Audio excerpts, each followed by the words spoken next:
최근에 한국거래소가 기업이 상장할 때 그 기업의 최대 주주의 계약 내용을 기업 공개 IPO 주관사에 알리도록 했다. 이런 뉴스가 나왔습니다. 그러니까 상장 신청 기업 오너의 계약 사항에 대한 심사를 강화하겠다 이런 얘기입니다. 근데 이런 조치가 나온 건 전적으로 방시혁 하이브 의장의 절묘한 계약에서 비롯됐습니다.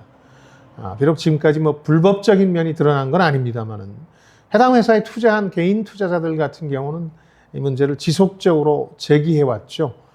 그렇지 않아도 하이브는 어도어 문제라든가 방 의장의 사생활 논란으로 투자자들 불만이 제기되어 왔습니다. 하이브 주가는 상장 당시 35만 원에서 한때 40만 원대에 근접한 적도 있습니다만 지금은 24만 원대, 4년 넘게 이 주식을 갖고 있었다면 한 30% 이상 손실 보고 있다 이렇게 봐야 되겠죠. 저는 이 문제와 관련해서 이 방시혁 의장의 이면 계약 이슈를 좀 자세히 들여다보고자 하는 이유가 이 새로운 규칙 때문이 아니라 근본적으로 우리의 최대 주주, 속칭 오너가 IPO라는 걸 어떻게 이해하고 활용하고 있는지 좀 따져보자는 생각에서입니다. 우선 방 의장의 이면 계약이 어떻게 이루어졌느냐. 2020년 10월에 하이브가 상장할 당시에 이 회사 주가가 상장 5일 만에 반토막이 났습니다. 이유를 들여다보니까 당시 사모펀드, PEF라고 하죠. Private Equity Fund라고 하는 곳에서 집중적으로 이 주식을 매도했던 사실이 드러났습니다. 물론 그 당시에는 왜 매도했는지 전후 맥락이 전혀 알려지질 않았습니다. 몇 년 후에 방 의장과 사모펀드들 간에 사적 계약이 있었던 사실이 확인됐습니다. 방 의장이 이런 사모펀드에 투자를 유도하기 위해서 이들에게 일종의 인센티브를 제공하고 자신에 대한 인센티브도 동시에 부여했던 것으로 밝혀진 거죠. 그러니까 예정된 IPO가 이루어지고 또 사모펀드가 투자분을 팔아서 이득을 취하게 되면 그 30%를 방 의장에게 준다는 계약입니다. 만일 IPO가 제대로 안 되면 해당 물량을 전부 방 의장이 소화하겠다, 인수하겠다 이런 계약이었는데 사모펀드 입장에선 투자 위험을 거의 없앤 셈이죠.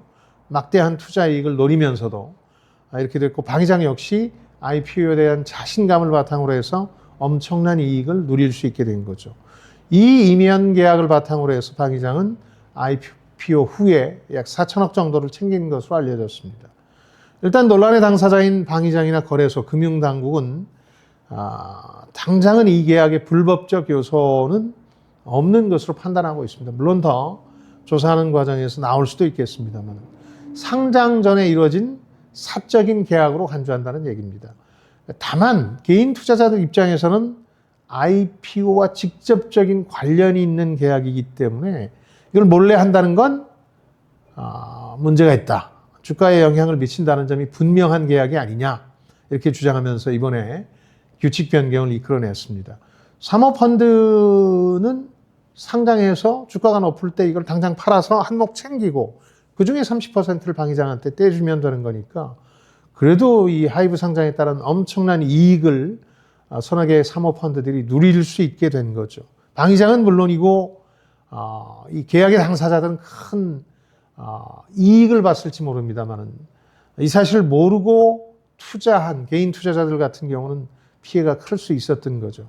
그래서 이번에 거래소가 상장 관련한 최대 주주의 계약을 더 면밀히 살펴봐라. 상장을 주관하는 주관사 측에서 이런 지시를 내린 겁니다. 저는 이런 소 잃고 외양간 고치는 식의 규칙보다는 IPO를 바라보는 우리 기업 최대 주주들, 오너들 시각과 관행이 어떤 거냐 이걸 한번 이참에 들여다보고 싶은데요.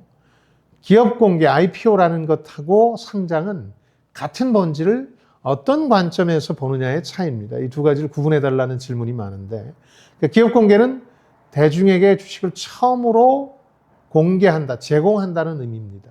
상장은 거래소에 올려서 거래한다는 의미죠. 이걸 하는 이유는 궁극적으로 대중들한테 대규모 자금을 조달해서 이걸 기업과 사업을 키우는 데 쓰자는 취지입니다.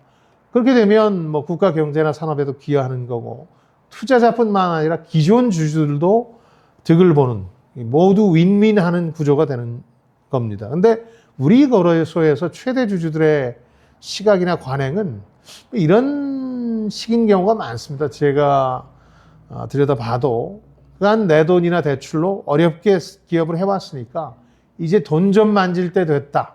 왜냐하면 자기가 가진 지분의 가치가 극대화될 테니까요. 대중들이 돈을 들고 몰려드는 거니까. 이런 생각으로 임하는 경우가 많다는 거죠.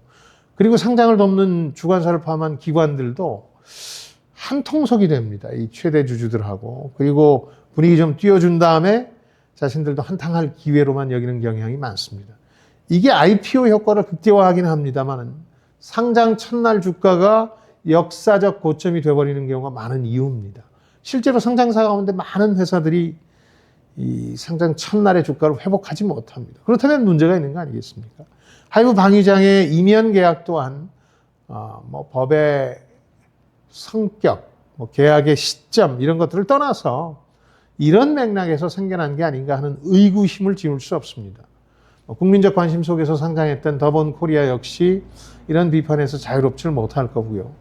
IPO와 코스닥 시장의 신뢰를 잃게 하고 궁극적으로 개인 투자자들을 우리 증시에서 소외시키는 게 바로 이 오너들의 IPO에 대한 시각과 관행이라고 해야 되겠습니다. 지금까지 김방희였습니다. 저는 여러분의 성공을 응원합니다. 고맙습니다.